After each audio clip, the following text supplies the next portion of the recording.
So before I launch into this video, I'm just going to ask a favour.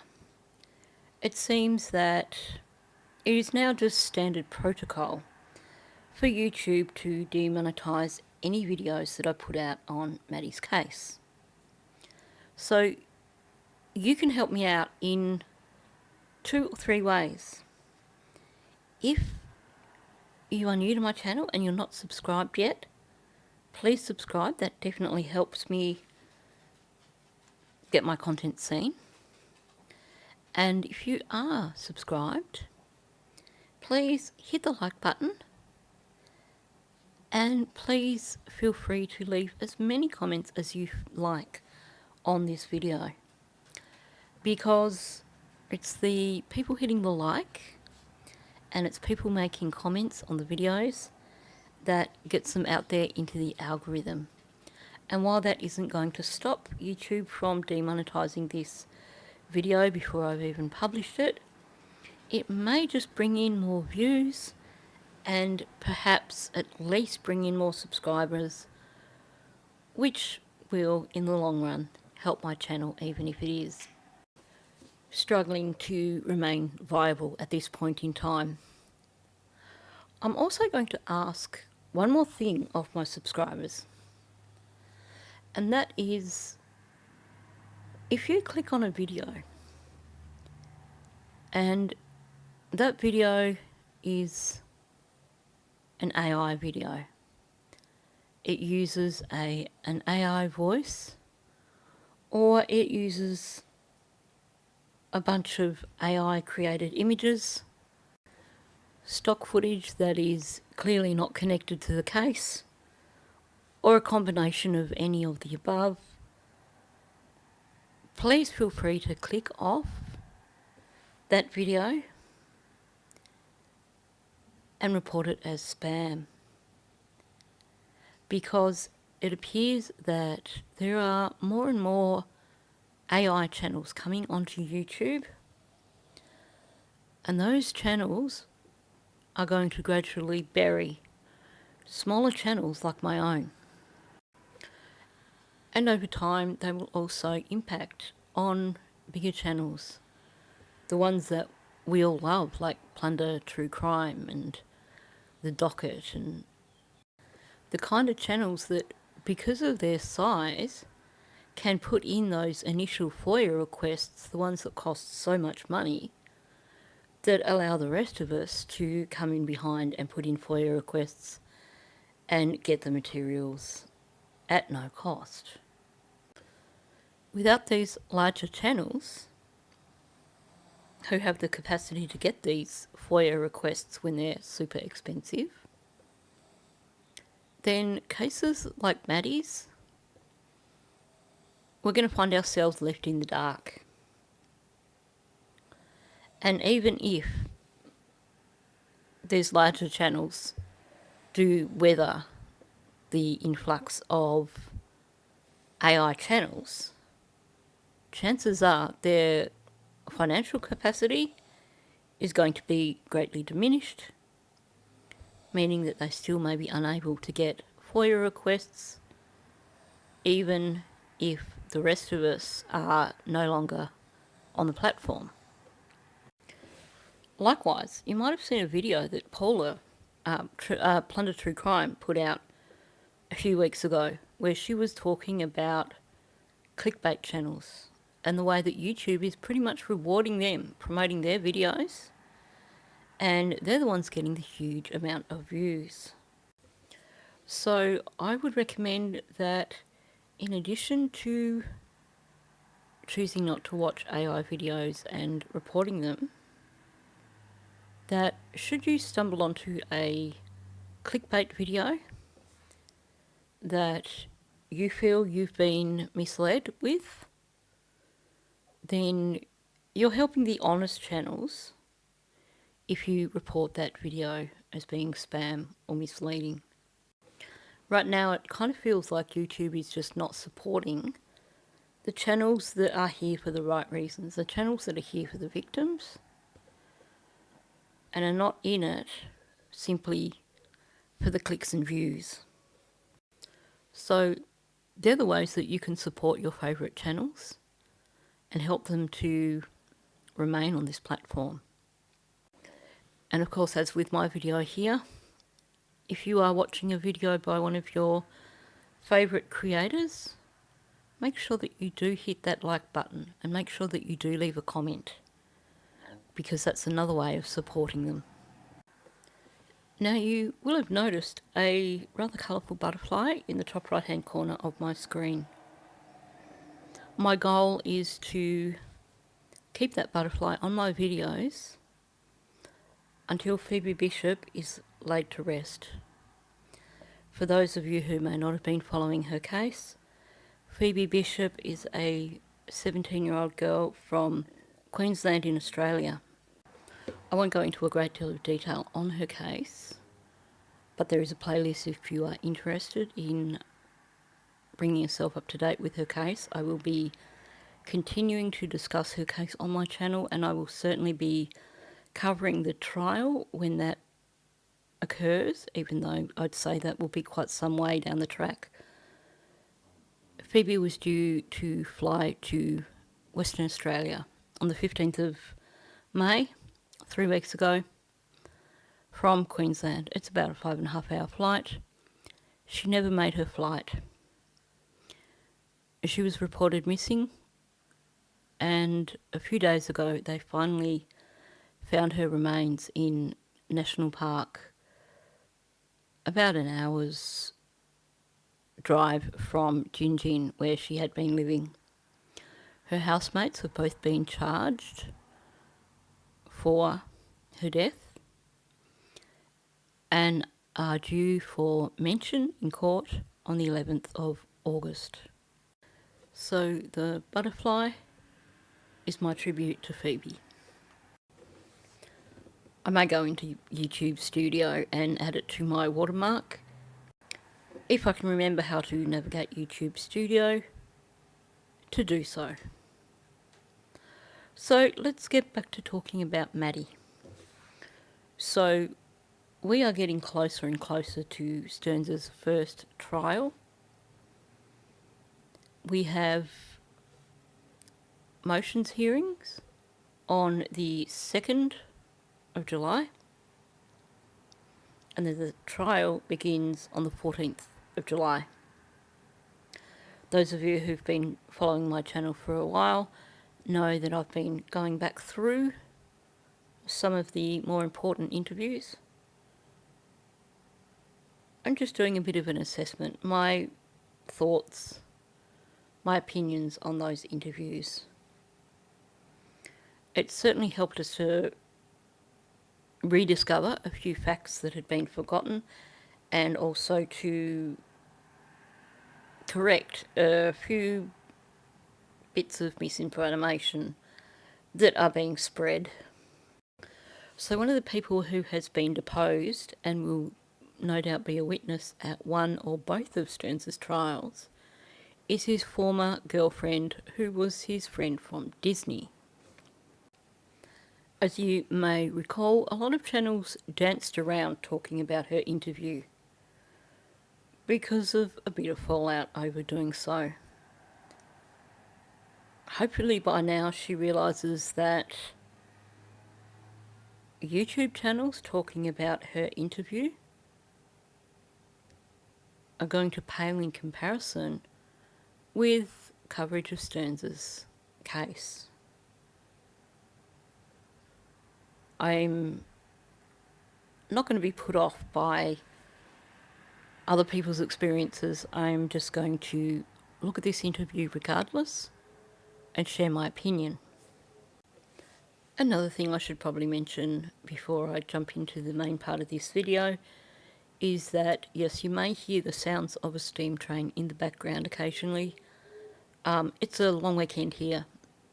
It's the King's birthday long weekend or I don't know, it's a long weekend. Can't complain about that. When we have long weekends and holidays, if the weather is cool enough, then they run a steam train in the area. I think it probably goes from here to Castlemaine. I actually haven't paid attention. But the steam train driver is super, super enthusiastic about his job, and over the last couple of days has just been really leaning on that horn or whistle or whatever you call it. So I'm just going to go with the flow. And I mean, really, let's be honest, there really is something kind of magical about steam trains. I love hearing the sound of them, so I'm not complaining.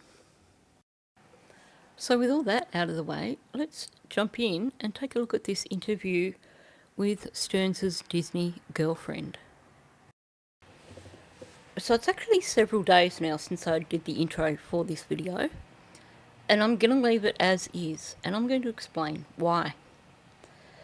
So when I was working on this introduction for this video, I had just uploaded a video on the Phoebe Bishop case, and it was doing the whole thing where it checks the video before it tells you you can publish. So this was all going on while I was recording the introduction for this video, and then the message came up that it was going through additional checks, which could take up to 24 hours. And honestly, I just hit a wall. I just reached a point where it just felt like I was working for nothing, because it seemed almost a given, the way things have been going lately, that I would be waiting close to 24 hours for this video to be approved, and then probably still get told that it would be demonetised. Thankfully it wasn't demonetised, but it did take 14 hours to get approved. And of course, that was in the middle of the night for me, so it took way longer than that for me to actually get it to the point where I could make it public. And then, of course, as those of you who watched it will know, I then discovered that there was a 5-minute gap in that video where I must have pressed undo for something, and I must have accidentally undone whatever it was twice, leaving a big blank spot of audio in the middle of the video for 5 minutes. Some delightful person, you'd think Australians would support other Australians, but no, some complete tosser who's following the Phoebe Bishop case then turned around and told me that I must be the dumbest YouTuber in Australia. Now, on top of all the issues I've been having with YouTube, in terms of them demonetising videos or holding on to videos for 24 hours, there are other reasons why it's difficult to find the motivation at the moment to cover Maddie's case. Now, I shared this with members earlier this week, but given progression of things, I thought I might as well address it with all my viewers, because I'm not a fan of bullies, and I'm not going to stand back and allow myself to be bullied, even if it is indirectly. So, you know that for starters, at the moment, it seems like all my Madeline Soto videos are being demonetised. Only my Madeline Soto videos. None of the other cases that I cover are being demonetised, only my Madeline Soto videos. This seems to coincide with another creator who got their knickers in the knot over being called out for grifting, for sharing misinformation, and for shaming individual types of people. Minorities, people with disabilities, people who live in poverty, or at least people who don't live in fancy $1 million houses. And I'm just going to call it as it is. So this YouTuber is encouraging her subscribers to report channels. And this is something that gets mentioned quite frequently. She's frequently encouraging her subscribers to report channels. Now, given that she's been pretty clear about which channel it is that she does not like, about her reasons why she does not like that channel, her subscribers know who she's talking about.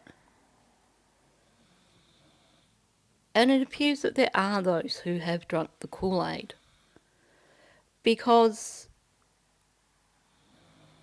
what I've noticed is that the view count for my Madeline Soto videos is down,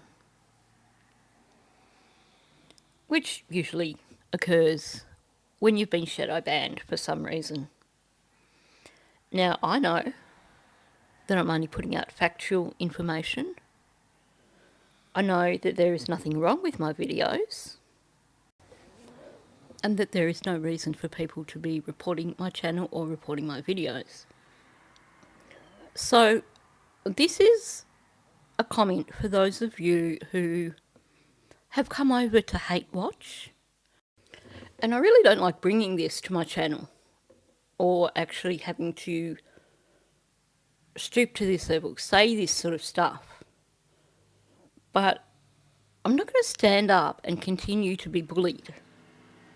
And that's what it is, whether it is direct or indirectly. When you are telling people to target another creator just because you don't like them, and you don't really have a legitimate reason, that is bullying. And those people who jump on that bandwagon and do so are also bullies.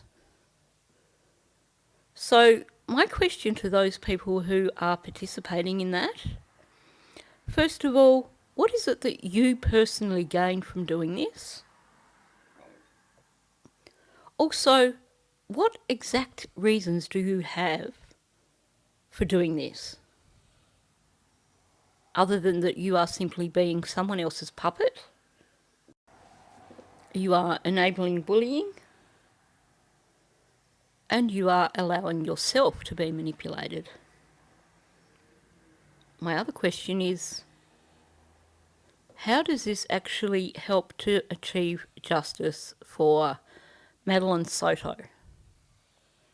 Because what I'm doing here on my channel is raising awareness of Maddie's case.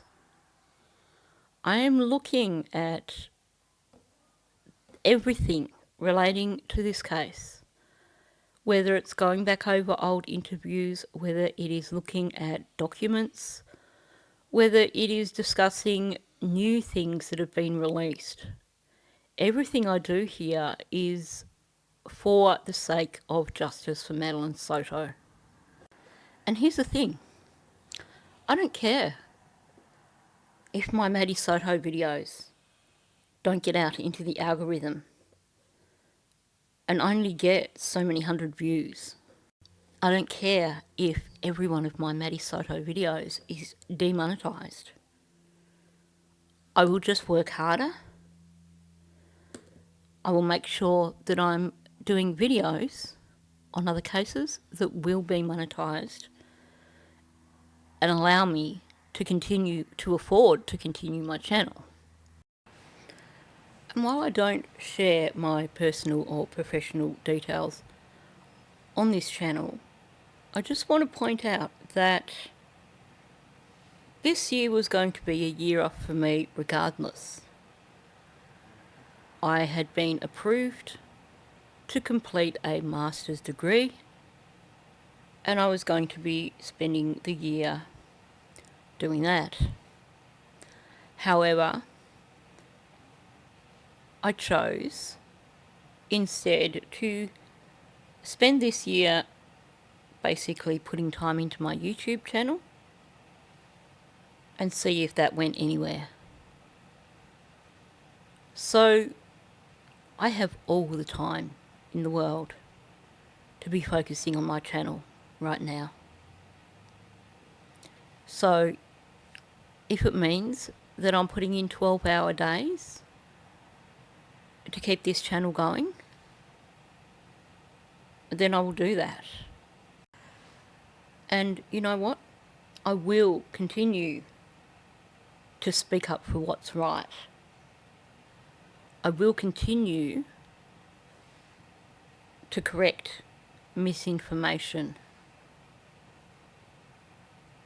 I will continue to highlight when people are grifting, when people are basically using a case just for the sake of earning money.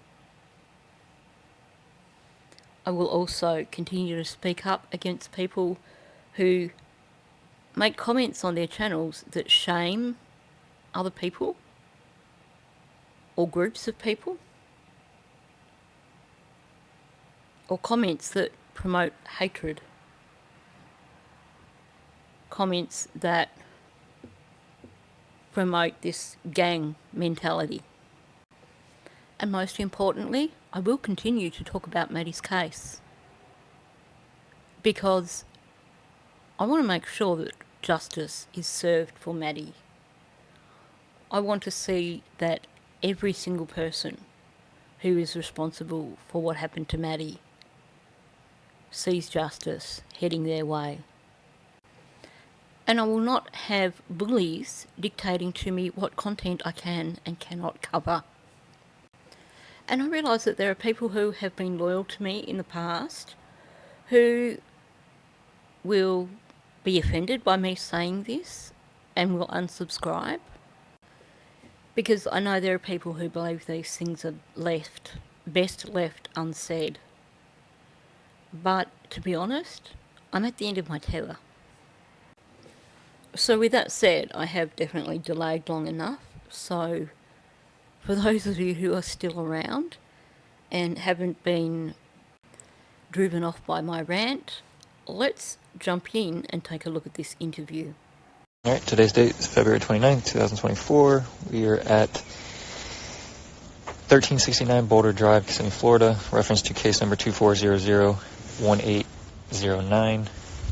Hello. Hey, how are you guys? I'm Detective Small with Kissimmee Police Department. Detective Savelli, Orange County. How's it If going? you want to come in, there's two Yeah, dogs absolutely. barking. Oh, well, whatever's easiest for you. What do you prefer? It's going to be a lot of barking. She won't never stop. We can hang out here then. Okay. Oh wow, I'd forgotten about the barking dog. Thankfully that doesn't go the full length of the interview, because it frays my nerves. And I wouldn't be surprised if my guys wake up and hear that and start reacting. Just let me know in terms of the audio, because this is going to be more than a one-part video. Let me know if the audio from this original video is louder than the audio from me, because to me it does sound louder at my end, but sometimes that's just my iRig overcompensating. So let me know for the next video if I need to adjust the audio levels. What is your name? Can you spell it? Okay. Is this your residency? Obviously you know why we're here? Yes. Okay. Before we start, I'm just going to swear you in. Do you mind raising your right hand for me? Do you swear and affirm that the statement you're about to give is the truth and nothing but the truth to the best of your knowledge, so help you God? Yes. Okay, perfect. So, from my understanding, you contacted the sheriff's office today. Yes, ma'am. Okay. Kind of explain to us what your thought process was and why you contacted them. So, when Maddie disappeared, that morning I went on Facebook like always, and one of my friends that have no relation to Disney posted it. And I looked at it, and then I realized that the picture of the person, which was the mom, I knew her, so I opened it, and that's when I called my friend. I'm like, oh my gosh, this is At this point, I did not know this guy was still in their life because Okay.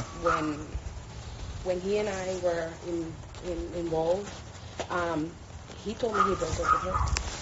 So I'm thinking, I watched the news and everything, and I'm like, oh my gosh, that girl got into some other relationship, and that boyfriend, that's why I didn't call you guys that day.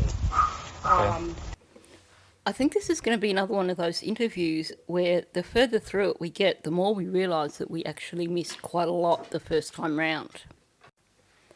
I think at the beginning of this interview, I know I was distracted by the dog, and I think that's why I missed some of the things that were said here. She seems to be thinking faster than she's speaking at this point in time. So he wants to know why she contacted him. And all the information is just basically kind of blurting out all at once. Which, we all do that at times. And it's not organised the way she's thinking and the way she's talking. But there's some things coming out that I hadn't spotted before. First of all, she mentions that a friend of hers who wasn't connected with Disney or something had sent her the story. And she had recognised Jen. Not Stefan. She recognised Jen before she even knew that Stefan was involved. And she's saying that she had thought that he wasn't, she didn't know he was still in their life. But she recognised Jen. So when she was sleeping with Stefan, she knew Jen. Clearly she knew Jen from Disney. She knew that Stefan was still living in Jen's house. And yet she still went out with him.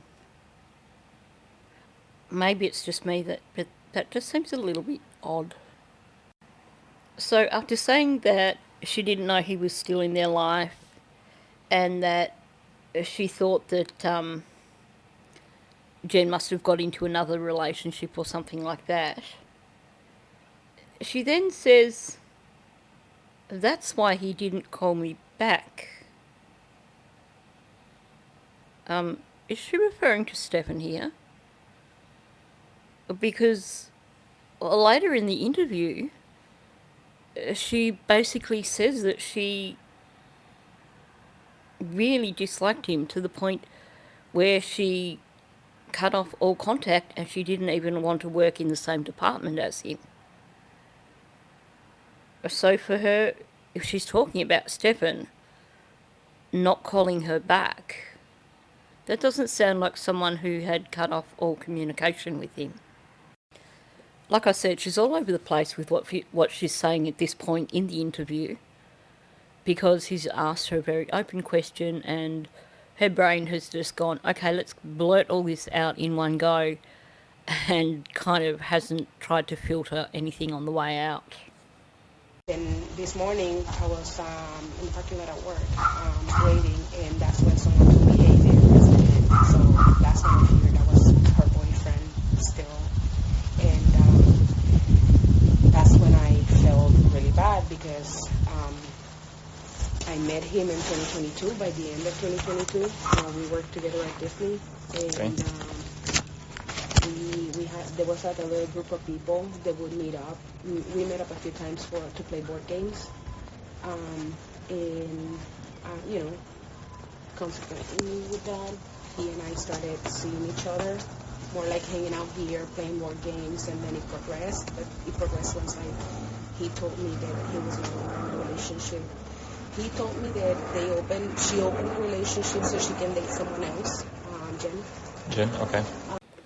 So on one hand, she's saying here that she hadn't known that Stefan was still Jen's boyfriend until she saw the news. But then she starts talking about when her and Stefan met, and she's saying that they met around the end of 2022, and they met up and they started off playing board games, and then that progressed to them seeing each other. Well, Stefan and Jen were still together until the end of 2023. And she knew they were together. She said he told her that they were in an open relationship so that Jen could date someone else. Well, it's interesting that we hear that because we've not heard that from Jen at all. But we do know that Jen was aware of the relationship that Stefan had with this Disney girlfriend. My question though is, and I would need to go back, I'd need to figure out which interview it is, and I'd need to go back and have another listen. But my question is, was she aware that he was dating this girl while her and Stefan were still together? Is this a period of time when Jen wasn't having relations? And is that why? Like, was she okay with it because she wasn't having relations with Stefan? She was okay with him having relations with this woman because she wasn't interested in it? Because we also know that she had made a comment that she didn't want to be having relations with him if he was having relations with someone else.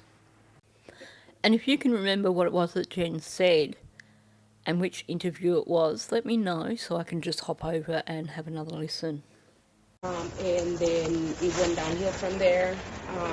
And then they ended up breaking up. Then he and I started, seeing each other. Come in, let's see if the dog doesn't bark. He's Okay. I can put him outside. So that's when I realized that I'm sorry, I'm gonna pull. No, you're gonna be. That's when I realized that we started dating. I forgot where I was at. We started seeing each other. We were not officially dating because I don't date people from work. Never. That was my first time. Okay, I'm not sure if I've misinterpreted here, but it sounds like what she's saying is that her and Stefan did hook up while him and Jen were still together. And he explained it away by saying that him and Jen were in an open relationship, so that was okay. And then she says they then started seeing each other after him and Jen broke up. But that they weren't officially dating because she doesn't date people from work. That was her first time. There's a little bit to unpack here. First of all, this whole notion of them hooking up while him and Jen were still together, and him explaining it away as them being in an open relationship. Well, I'm sorry, but if a guy had said that to me, you wouldn't see me for dust. There's no way known I would want to be in a relationship with a guy who was already in another relationship that he claimed was an open relationship. How do you know this guy is telling the truth, for starters? But, there's some major health issues there as well. Not to mention the psychological issues for yourself and the other woman.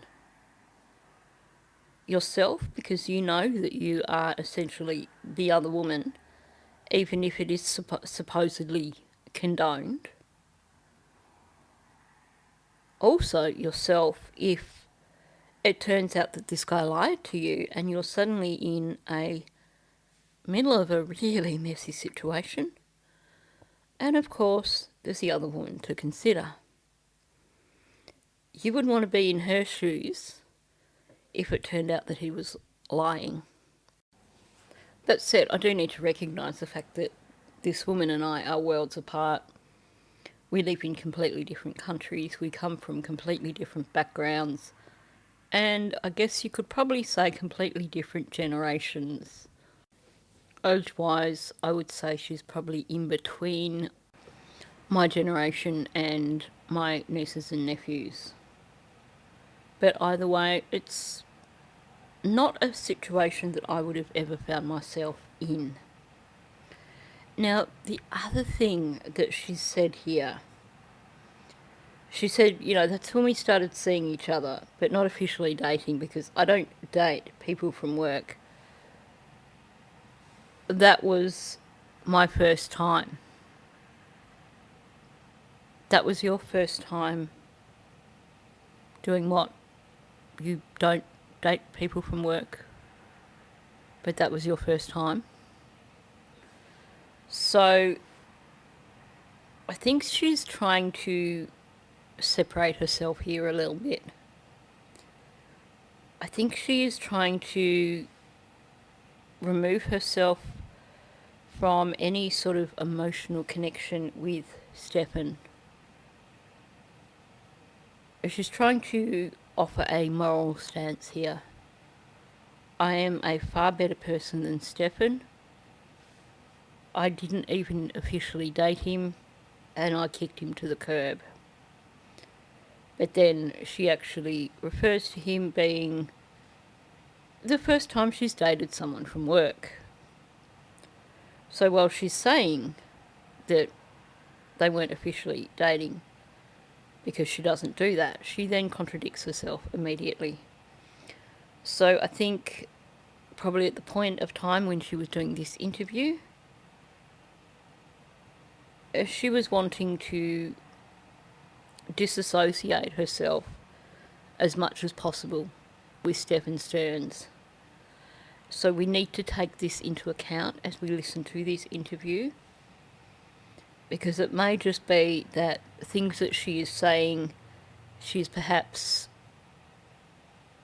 exaggerating in order to create that distance between her and Stefan.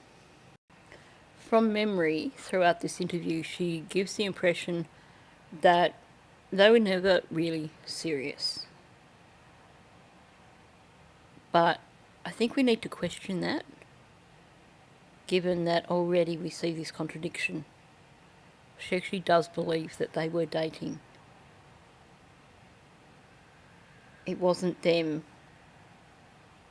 starting to see each other or just seeing each other, but in her mind they were dating. And this was, in her mind, breaking her usual rule of not dating someone from work. So I told him not to tell anybody because it wasn't anything concrete. We started hanging out here. I never met Jen. I never met Maddie in person. But Jen knew that we were friends. Okay, so she's saying she never met Jen. She never met Maddie. And on the end of that she tacks on in person. And I'm wondering if she's just referring to she never met Maddie in person, or she's referring to both. She never met Jen or Maddie in person. But she's already established at the start of this interview that she knew exactly what Jen looked like, because she recognised Jen in terms of articles about Maddie being missing. She knew Jen was Stefan's ex-girlfriend, or thought she was Stefan's ex-girlfriend. So did she look Jen up when she was dating Stefan, or did she actually encounter Jen through Disney? It's kind of contradictory. And saying that Jen knew that they were friends, that's a bit telling also, because she's just said, essentially, that her and Stefan were dating. And now, in terms of Jen, she's saying Jen knew we were friends. That to me suggests that maybe she knew that Stefan was actually cheating on Jen. Because otherwise, why wouldn't she be saying here, oh, Jen knew we were dating? Seems to me that there's some holes in the story here. And she's saying that she told him not to tell anyone because it wasn't concrete. and that they were hanging out at her place. But here's the thing. You have somewhere like Disney that employs a lot of younger people. You cannot tell me that it wouldn't be quite common for Disney employees to date other Disney employees. So why should she not want anyone to know that she was dating Stefan? That, combined with her saying that they basically hung out at her place, it does make me just question things a little bit. Makes me question if she knew that Stefan and Jen were still together and that it wasn't some sort of open relationship, but that she was going to go along with it anyway, and that perhaps the reason she told Stefan not to tell anyone at Disney was because she didn't want Jen to find out. Because, and I may be wrong, correct me if I am, I thought Stefan had told Jen about him and the Disney woman later on, not at the time when they first started dating. Anyway, this doesn't have a huge impact on Maddie's case, other than being sort of a cautionary thing. If she's being less than honest with the detectives, then we do need to be a bit cautious with regards to what she's saying. We started being intimate. That's we were just a few times, and then he would randomly make these weird comments out of the blue. Like he would say he vented about the ex-girlfriend. About Jennifer? Yeah, he vented about her all the time. I never paid much attention, but he made this comment once that because I asked him if he wanted to spend the night, and he said no, because if I don't get to the house, they won't go to sleep. And I was like, what do you mean? They won't? No, they don't sleep if I'm not there. So I'm like, we talk about it a little, and I'm like, but you're not with her anymore. And he goes, no, Maddie won't sleep because she sleeps with me and the mom in the bedroom. Now, honestly, she doesn't sound to me to be as naive as what she's portraying herself as.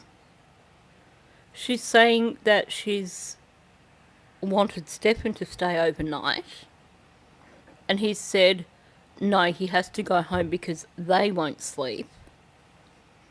And then when she questions him and says, but you're not with her anymore, he says, yeah, Maddie won't sleep because she sleeps with me and the mum.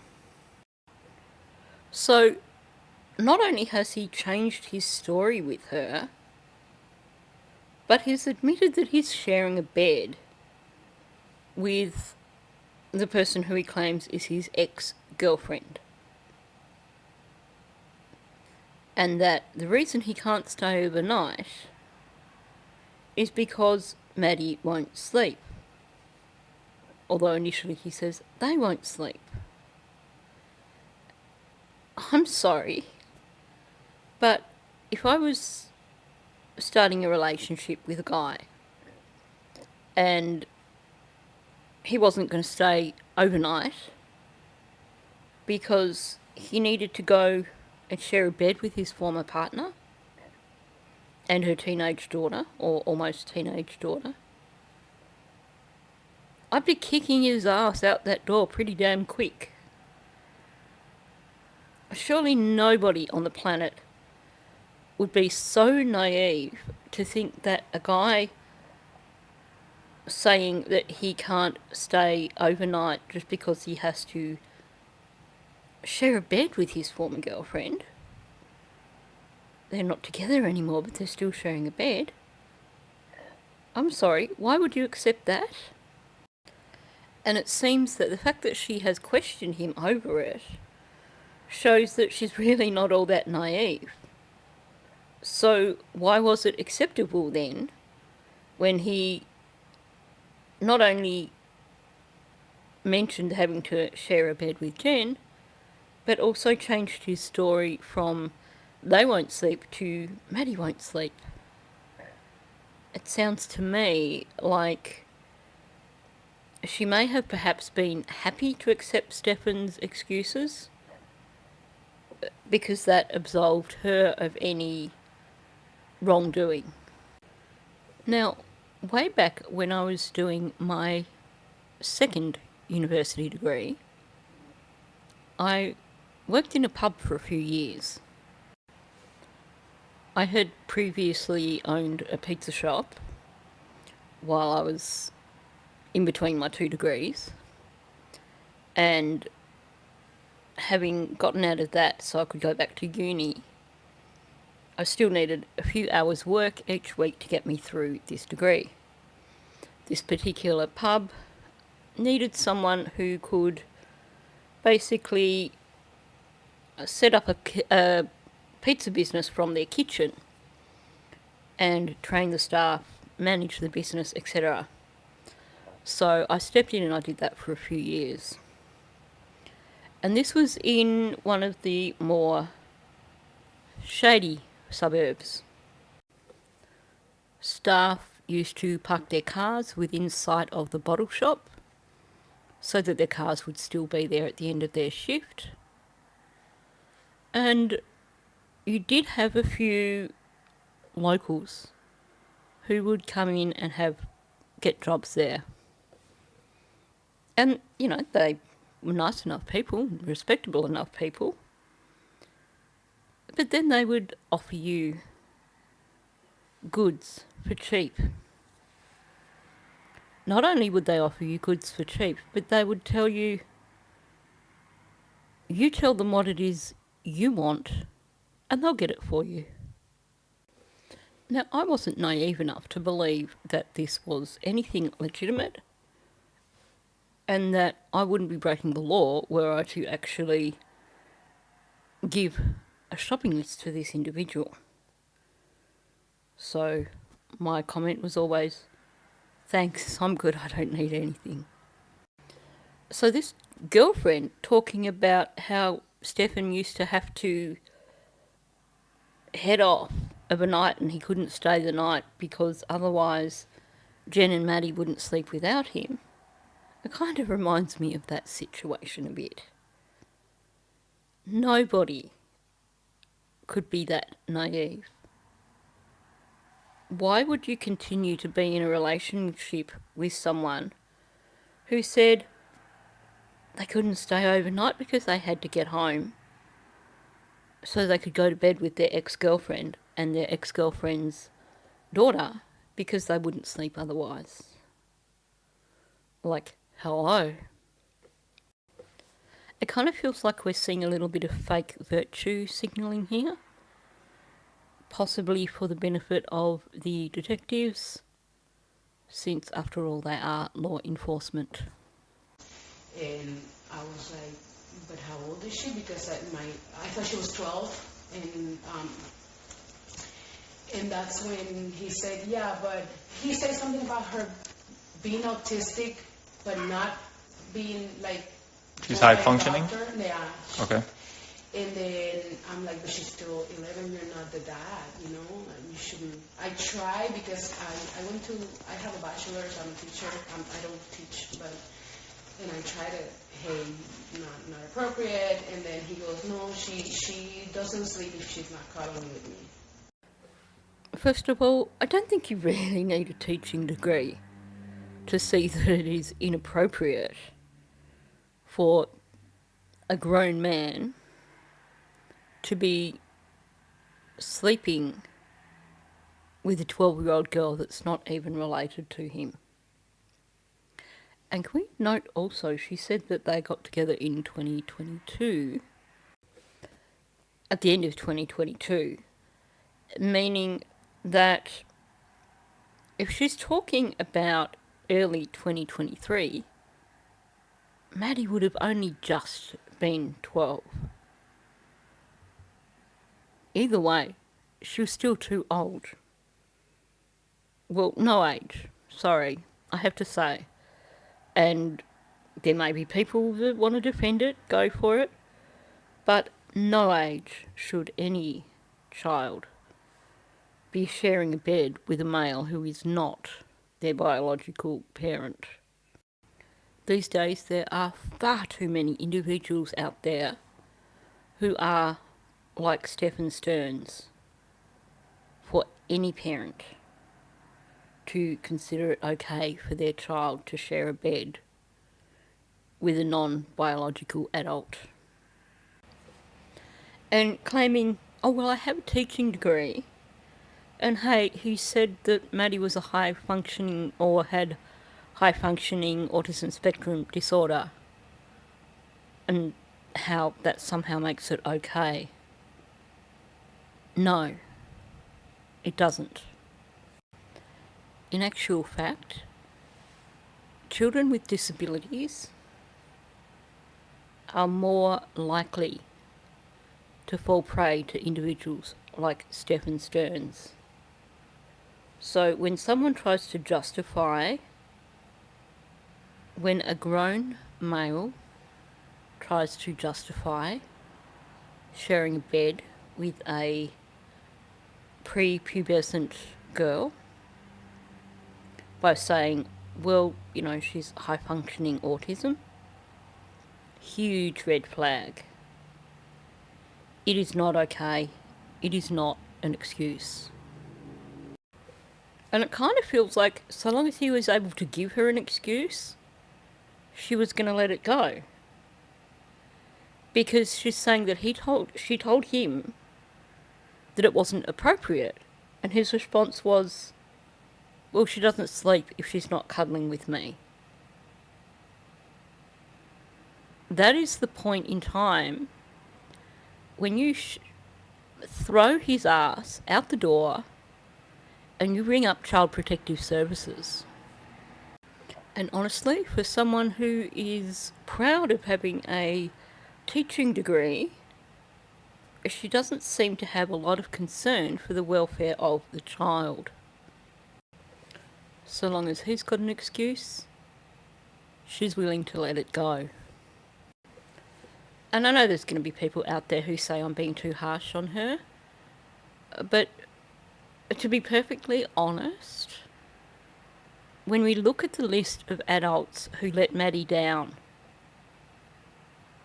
it just would have taken one of them to take action, to speak out, and nobody did.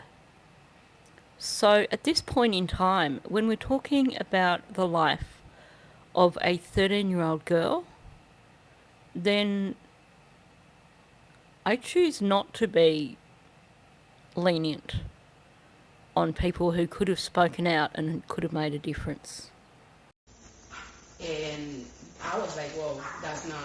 And then I asked him, hey, when she moves to the bed, then you can move to her bed and just sit in her room. Like, we went over this. It's not something that I just disregarded, whatever.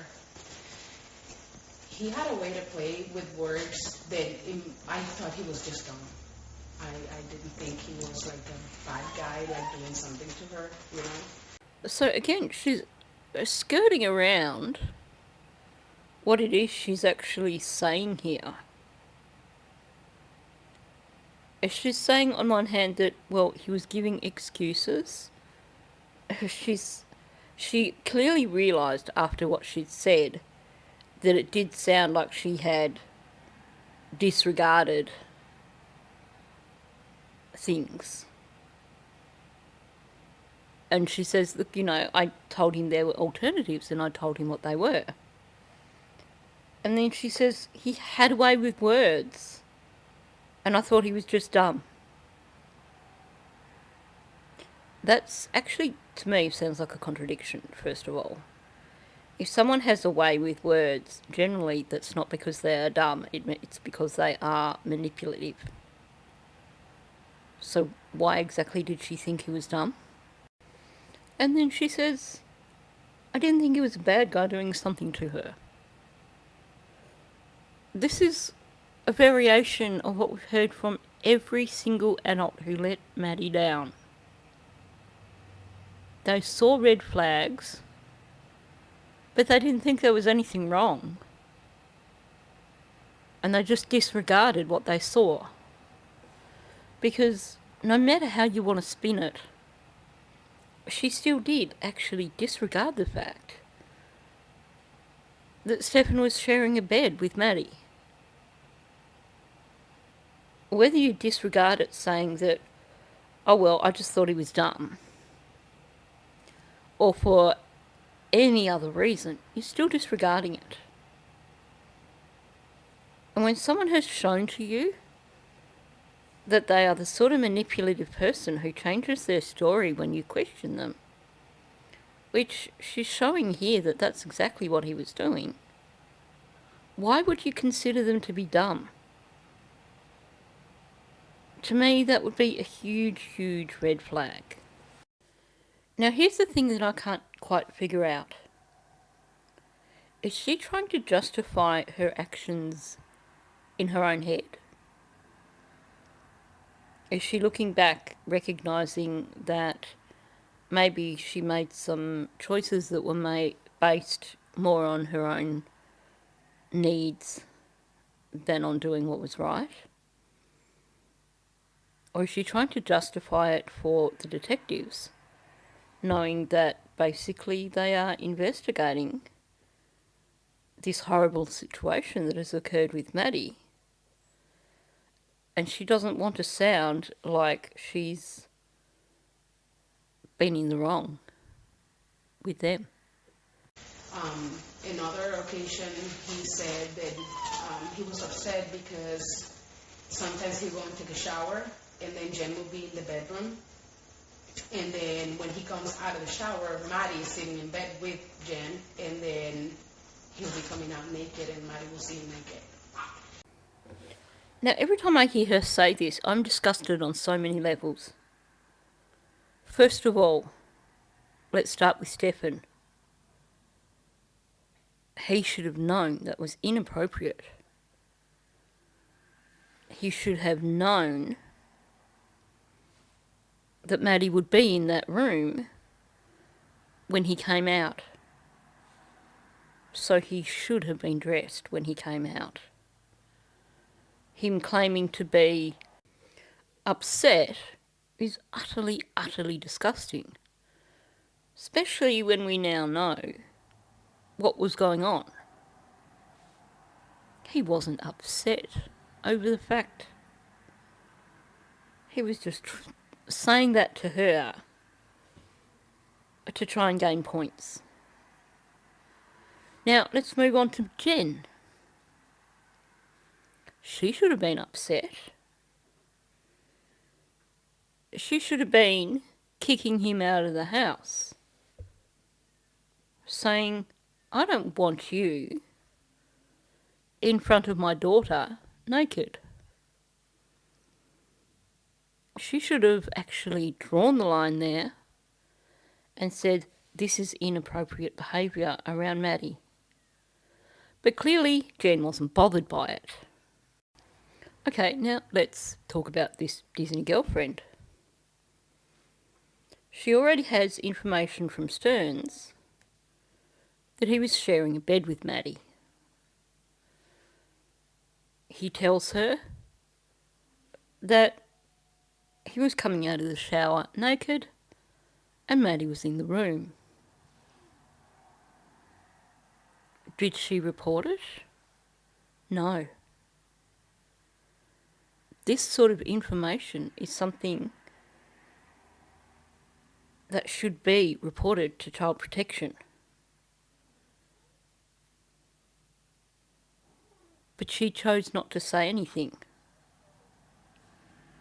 Not only that, but she worded it so that it sounded like Stefan was the victim in this situation. He was upset because Maddie was in the room? Was he upset with Maddie for being there, with Jen for allowing her to be there? Because he should have known the situation in terms of who would be in that room that when. This is far from acceptable. And Stefan, Jen, and this Disney woman all are in the wrong in this situation. And I'm like, but why, it was the same thing. Why are you coming out of the shower naked? Why don't you just, she's coming in the room, she sleeps with you guys, then get dressed in the shower. Oh no, it's too hot. But he will always, and that was a lot. On another occasion. Note how she won't finish her sentences here, because she knows that by finishing her sentences, she's essentially making herself look guilty. She's showing guilty knowledge. She started saying, well, first of all, she says, oh, I told him it was inappropriate, and he claimed that it was too hot, which is a pretty piss poor excuse, if you ask me. And she starts saying, he'll always, and we know where she was going with this, she was going to say he'll always have an excuse. And then she stops that and she says she didn't finish that one either. And then she mumbled something else. She knows that nothing she says here is going to make it acceptable in terms of it's not going to make his actions acceptable, and it's also not going to make it acceptable for her to have basically done nothing about it. So instead, she stops before she says anything, and then she goes to, on another occasion. Let's change the topic and move on from that, because she doesn't know how to discuss that one without making herself look bad. I forgot to tell the guys on the phone, he said that he sleeps in boxers, and then it was odd because he would wake up, and this is his words, I don't talk like this, but he'll wake up with a boner, and then he'll have to turn around because Maddie was like cuddling with him, and that's when I was like, okay, this is not right. I did try to, because I say if you're not with her in a relationship, you guys are not living, you're not boyfriend, girlfriend, why are you living with them?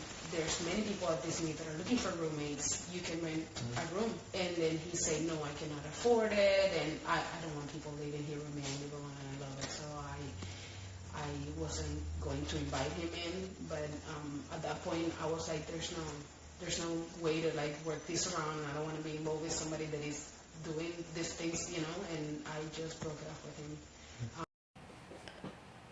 So she recognised the fact that him sharing a bed with Maddie, sleeping in boxes, and waking up with YouTube's going to hate me if I say that word, with a B, so that he had to roll away from Maddie, she sees that as so reprehensible that she couldn't be in a relationship with him anymore. But did she report it? No. Because maybe had she have reported it, we wouldn't be here today talking about Madeline Soto. And please don't make a comment in the comments section that, oh well, even if she'd have reported it, authorities would have done nothing anyway. Because that seems to be the mentality with Maddie's case. There are countless adults who saw things that weren't right in Maddie's world and didn't say anything. And sure, maybe had only one of them seen something wrong and reported it, maybe nothing would have happened. But that's not how it works. You make a report to Protective Services, and yes, if that is the first report, then nothing may come of it. But at the point that that report is made, a file is created for that child. And every time someone contacts them with concerns over that child, that file gets pulled out and looked at. Consider it this way. I could pull a page out of my notebook here where I jot down things while I'm recording. And I could easily rip that page in half. It's paper, it's flimsy. It rips easily. Were I to fold that paper in half, I could still rip it in half quite easily. If I were to fold it in quarters, it becomes harder to rip. And the more I fold that paper, the harder it becomes to rip until it reaches the point where I can't rip it because it has got so many layers, so many folds, that it's become really strong. That's what you're looking at in terms of child protection. In terms of reporting things that aren't right. Sure, the first report, maybe they will make contact with the parent, say, we've had this report, have a discussion, end of story. But the more people that they get calling in and saying something's not right here with this child, the more reports they get, the stronger the case becomes, and the more likely they are to act.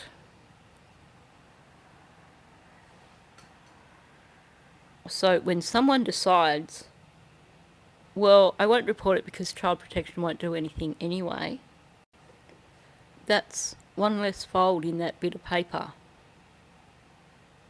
That's just making it easier to rip that paper. You don't know if other people have reported the child.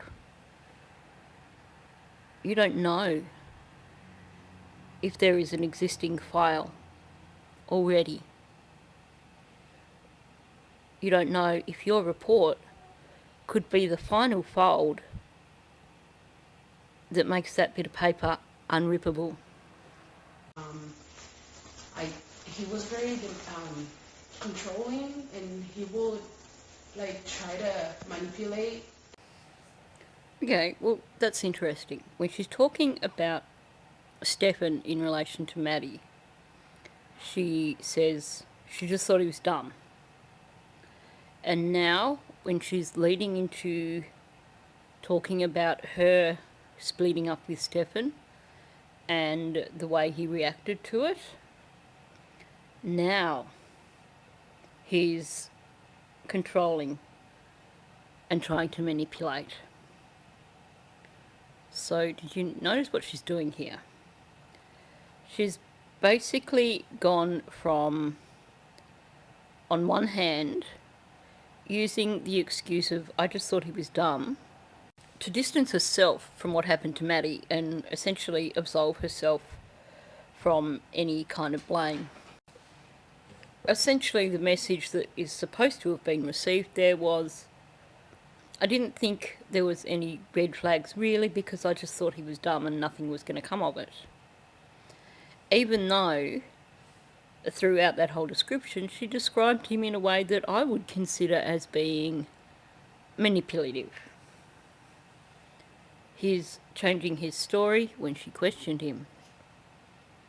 The thing with, oh, he can't stay overnight because Maddie won't sleep without him.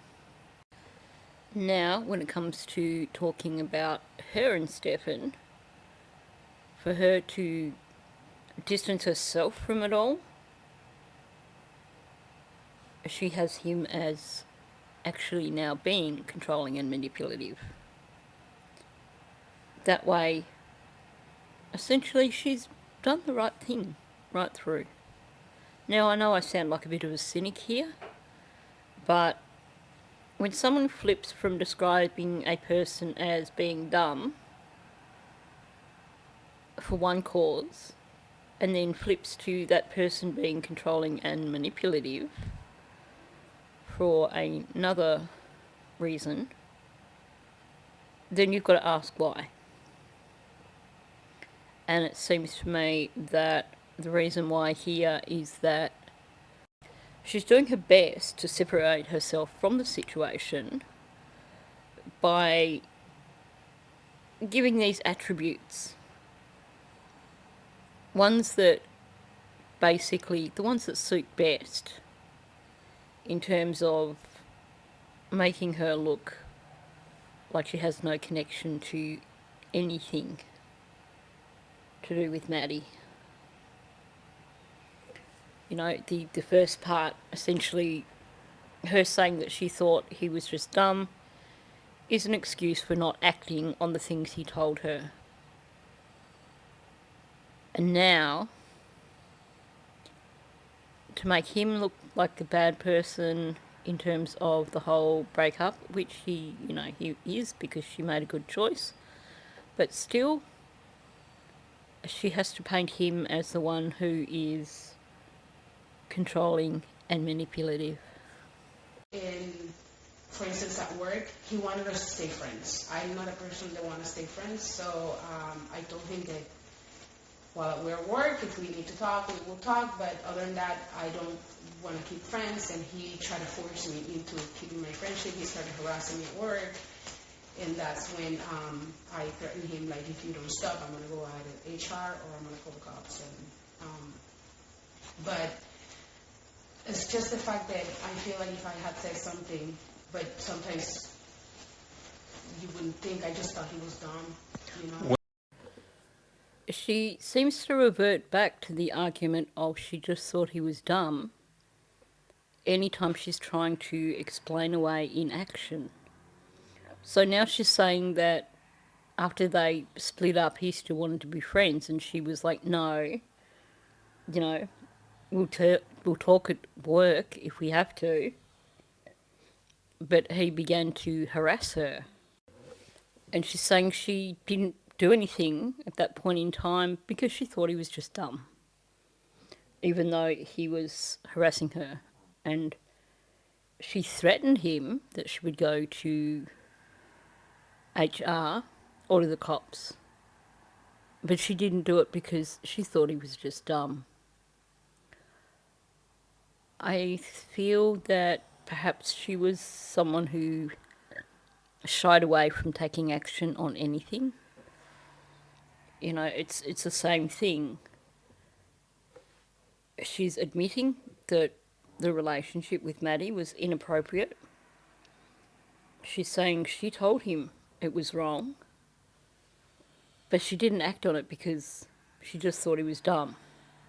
Then she turns around and talks about him being controlling and manipulative.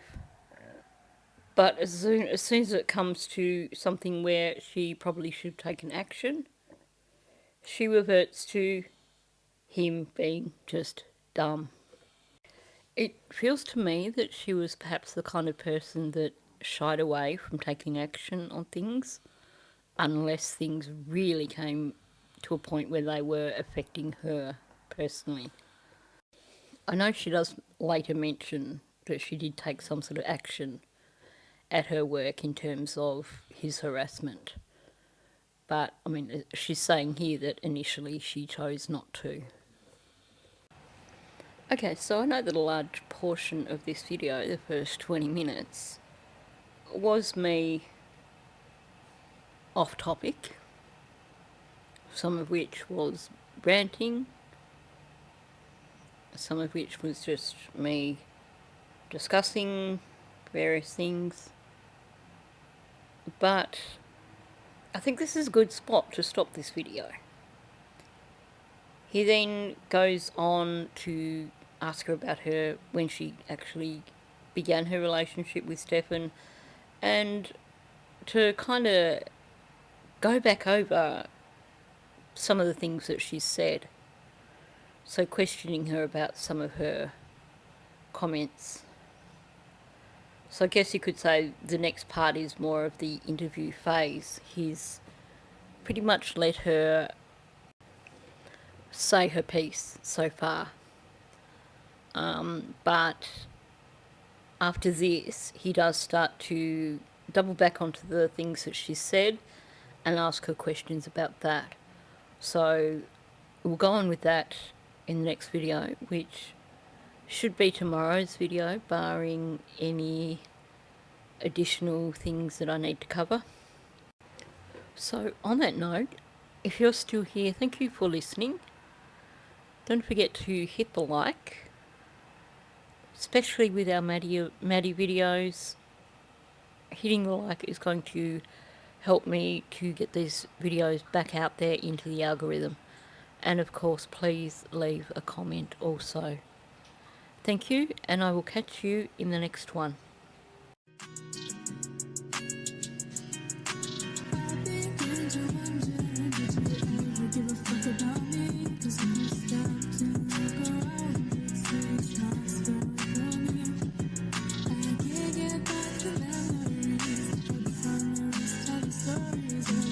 Times